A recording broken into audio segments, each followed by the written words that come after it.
Hi, this is Grandma Laurie. Today's story is Sneaky Pete and the Great Acorn Count. It's almost time, Sneaky Pete said to his brother Reggie. The weather squirrel did say it was the start of fall, said Reggie. You know what that means, don't you? Sneaky Pete asked. Reggie nodded his head. The Great Acorn Count begins. That's right, said Pete, and it's going to take several days. Pete and Reggie lived in Mom's backyard. Every year they started early to get their acorn supply ready for winter. One of the biggest tasks was counting how many acorns were left from last year. They had to rely on acorns to survive through the winter and early spring, when the birds didn't come around as much and the ground could be covered.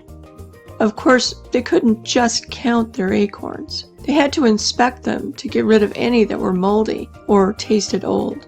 We'll need a complete count this year, said Pete. Remember what happened the year before last, when we ran out of acorns before the winter was over. When he didn't get a response, Pete looked up at Reggie. Would you stop eating the stash? Cried Sneaky Pete. Reggie swallowed. Sorry, he said. I was just taste testing them. The weather hadn't started turning cool, but the stash was under the tree, so it kept the acorns cool. But no matter how cool it was, counting acorns was hot work. Sneaky Pete took off his jacket and rolled up his sleeves.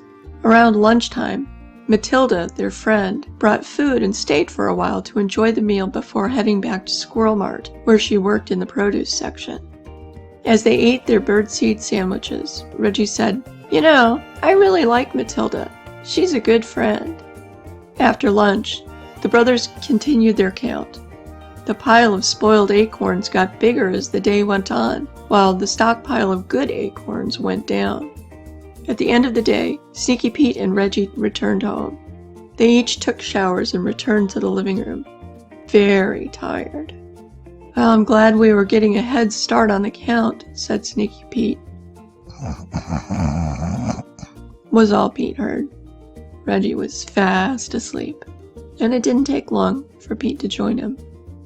This is Grandma Laurie. Thank you for joining me. I hope you enjoyed the story. Please make sure to like, subscribe, and share so I can continue bringing you great stories. Thank you.